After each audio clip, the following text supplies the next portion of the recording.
Hi, Gary Zacharias with the Apologist Bookshelf. I'm going to do something a little different from now on with these podcasts. I've been enjoying them so much, and I've got so many good books, and there's so many good chapters that I would like to go to 2 podcasts a week. So I'm going to release one on Wednesday and one on Saturday like I've been doing, because there are just so many good things out there to talk about. So let's start that. I'm going to release this one this Wednesday.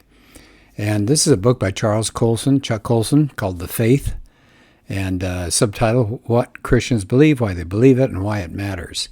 It's a powerful book, a really good book. I already did a podcast on it some time ago.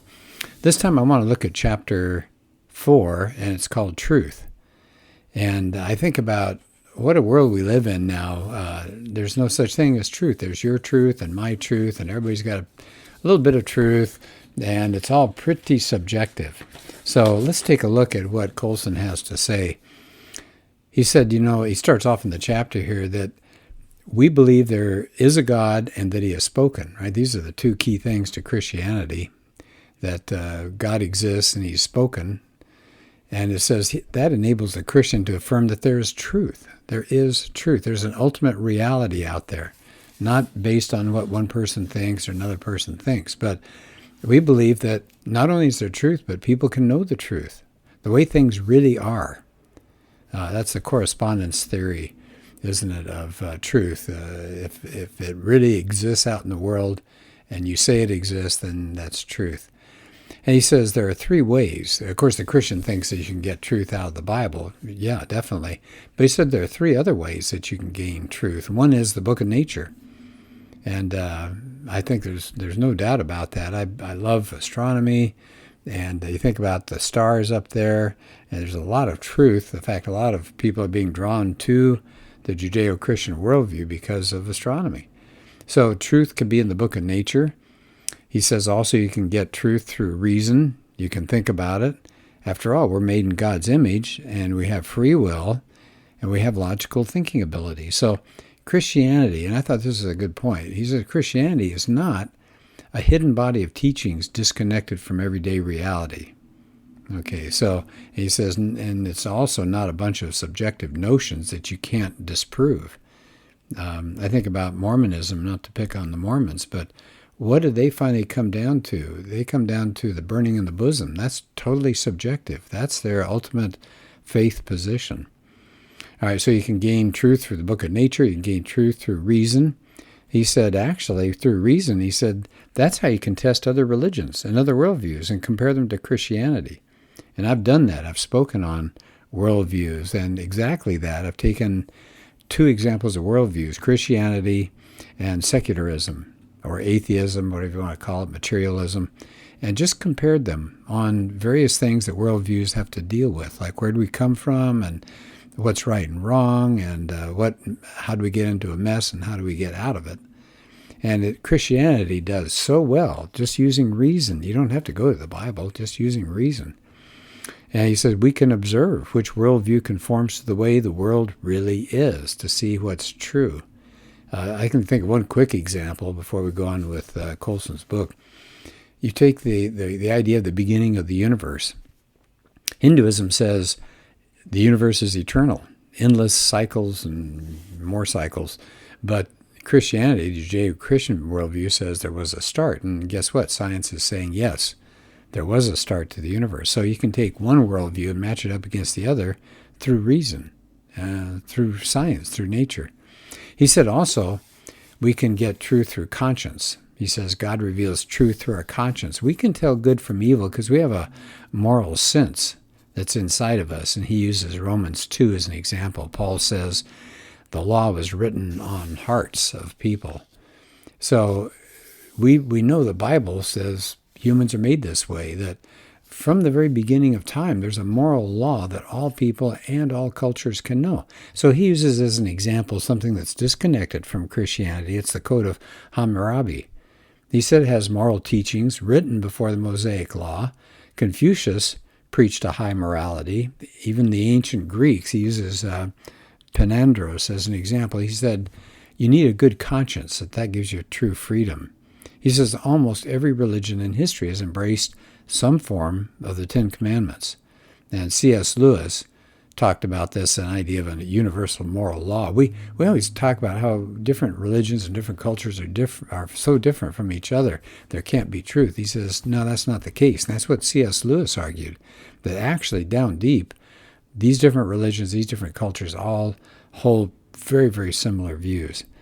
But he said, the understanding of the moral law and all this has been compromised today by relativism. And he said he sees that when he talks to even Christian young people. He said, do you think they're moral absolutes? And they go, and they don't really want to answer.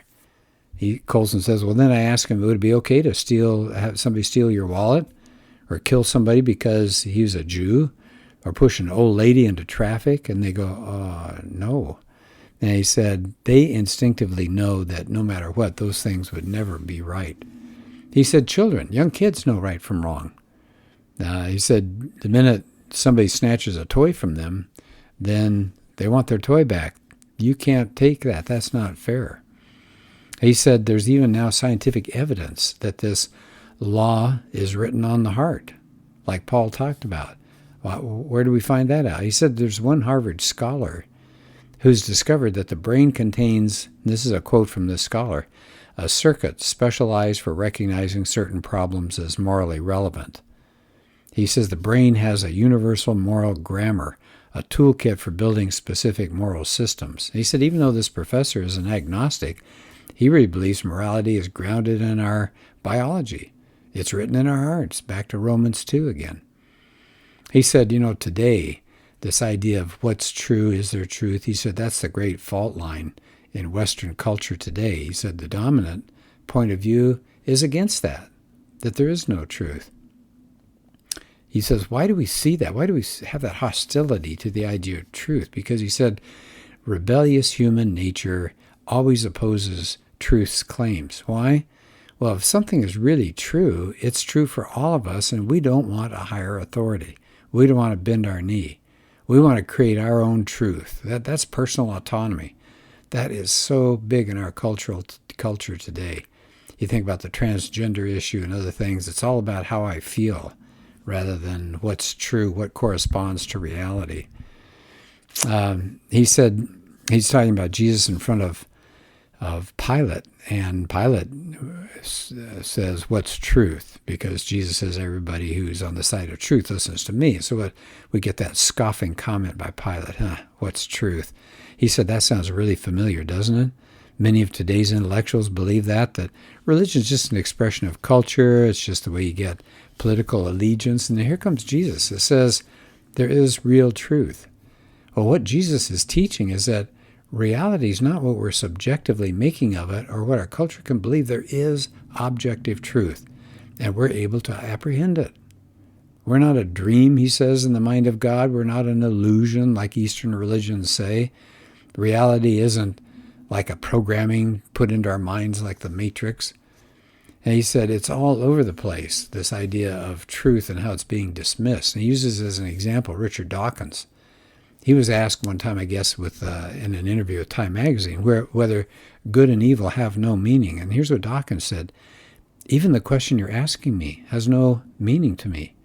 Good and evil, I don't believe there's hanging out there anywhere something called good and something called evil. I think that there are good things that happen and bad things that happen. And Chuck Colson says, really? The attacks of 9/11 aren't intrinsically evil? And bringing relief to people who suffered from tsunamis, that's not intrinsically good?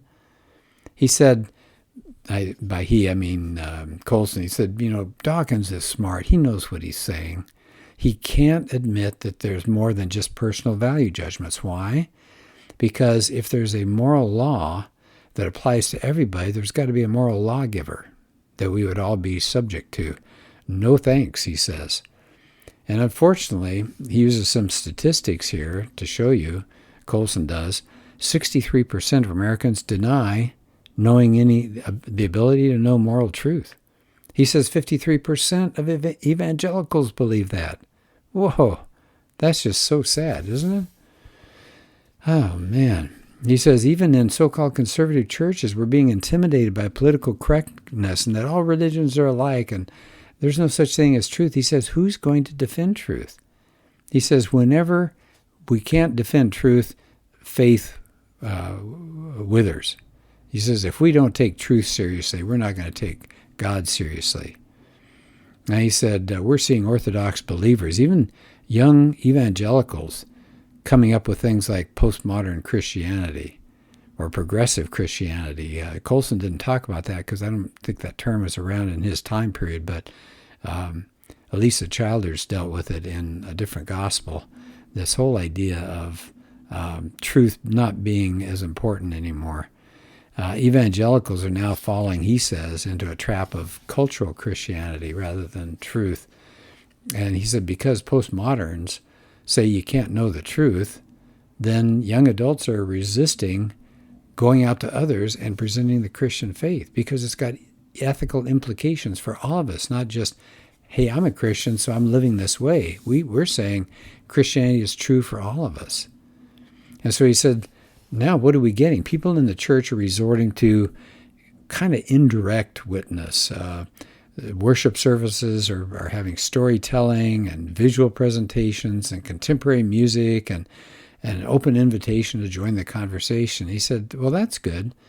But he said, just because you're trying to figure out how an audience thinks doesn't mean that you have to convert to the way the audience thinks, especially when you leave truth behind. Now, he said he's really concerned about the emergent church, which has kind of lost some of its popularity, I think, but it's been replaced by progressive Christianity. And he said he thinks that the emergent community, I'm sure he would have seen that today with the progressive church, that have become captives of postmodernist skepticism. That's really sad. Some, in fact, he said he was hearing many were saying the church should give up on doctrinal teaching, even on the Bible, for the sake of presenting Christianity as a big picture story in which all of our stories can find their meaning. Oh, he's really horrified by that. He said this conception of church life and the failure to teach doctrine, what does that do? That's institutionalizing agnosticism, he says. And I'm afraid he's right, and I think it's gotten worse in the last few years. He says when the life of the church is just a conversation, what do we have? We have church leaders that are basically cult leaders. They just attune the conversation to their own agendas. But when you're talking in church and you're dealing with the faith being based on truth, anyone can call a leader to account. Otherwise, it's just up to the individual leader. Well, I believe this, I think that. But if you're saying, no, let's look at the Bible, right? That's truth. You can call leaders to account because they are or they're not following the Bible. He says, what about the idea that Christian doctrine is kind of dry and dusty? He said, it's for those who don't believe it with the lively faith that takes action. He said, if evangelicalism has become more of a cultural Christianity than a Bible-based Christianity, he said, if you replace truth with therapy and you end up with a feel-good belief, he said, no wonder it's lost the drama of the greatest event in human history. He said we have to revitalize. We can't discard doctrine. We have to revitalize it. And he said he's hearing from some postmodern Christians, we want deeds, not creeds. But he said, wait a minute. He said, we have gone, remember he's involved in prison fellowship. He started that. He said, we've gone into some terrible prisons, he said, and helping prisoners. He said, those are worthwhile deeds. But he said, if the creeds that I believe in are false, then all my efforts are misplaced. I can't be sure, he said, that my deeds are really good, but it's the creed that makes him carry out the deed. Okay, do you hear that? Because I think that's really important. It's what we believe to be the truth. That makes us go out and do things. And so it's the belief first, and then it follows it up with action. I just think that's huge. I think it's so important to hear that. He says, once you take Jesus and make him kind of your private experience, he said he degenerates into kind of a vague, fuzzy, mystical figure who always approves of what we want. He said, if you present Jesus without doctrine, that's a disembodied savior. It's just a moral teacher. He has no more authority than Confucius. So he said, truth is the most important single issue for the church today. And here we are years after he wrote this book. Let's see, what's the date on this book? Written in 2008. So we're 14 years away. But he's right on. Truth is a huge issue for the church. Then he has a section here, why truth matters. Well, I'm going to go kind of quickly over those parts here, but he says truth matters because the heart of what we believe is at stake. I mean, if it's not true, why would we waste our time on it? He says truth matters because without truth, the gospel gets perverted. Exactly right. It changes, doesn't it? He says truth matters because if you reject truth, you get biblical illiteracy. Wow, here's a statistic. He says George Barna discovered that most church-going adults reject the accuracy of the Bible, the existence of Satan, and the sinlessness of Jesus. We've got biblical illiteracy because people are rejecting the idea of truth. Truth matters because if you reject it, you get ethical confusion. Oh, exactly. There's tons of confusion out there. He said, actually, if you reject truth, it undermines cultural development. Why is that? Well, he says, reason without revelation lacks authority. That leads to chaos and tyranny. And he gives examples in the 20th century. He says, in the West, if we don't have a basis for morality, then you can't reach a moral consensus. And we end up in an ongoingly strident culture war. Well, it hasn't gotten better since Colson wrote those words. He says, if people aren't guided by conscience and self-restraint, the government comes in to stave off chaos. And so he says, we're getting all these laws. We're getting more and more supervision by authorities. And so we got problems there. He said, also, if you reject truth, it leads to false gods. He said, if you reject the God of the Bible, it's not that people say, okay, I'll just live without God. People choose a new God. And it's scary to see what's going on out there these days with the new God. And he said it's tolerance. Of course, it's a different idea of tolerance. So he talks about that. Why does truth matter so much, he says? Because the church simply can't be the church without being on the side of truth. Jesus is the one who came. He was a champion of truth, and for those that are on the side of truth. He said, if you can't buy into the idea of truth, you can't present the gospel. What you end up with is therapy. He says therapy has patients, not disciples. And he said it's good intentions. People are trying to be kind. They don't want to be offensive. They don't want to be judgmental. They want to feel more personally connected to God. But he said, here's the catch. When we want to be sensitive to other cultures, we've got to be careful. Otherwise, we can be co-opted by them. He said, take the early Christians. They treated plague victims. They wanted to care for them. They didn't embrace the pagan culture. They weren't trying to make Christianity more relevant to win over the empire. They were carrying out the truth of their faith. The idea that everybody's made in the image of God, and so they had dignity, and that's why they took care of the poor and the young and the helpless. He ends the chapter with a real challenge. He said, the task of our generation, and I say ours, even though Chuck is gone, he said we have to understand Christianity as a complete view of the world and humankind's place in it. In other words, we have to view it as truth. He says if Christianity is not the truth, it's nothing, and our faith is just sentimentality. So what a challenge. Isn't that a good challenge for all of us to think about? Okay, remember, I'm going to be doing 2 podcasts a week here, so I hope you can join me soon. Thanks for listening.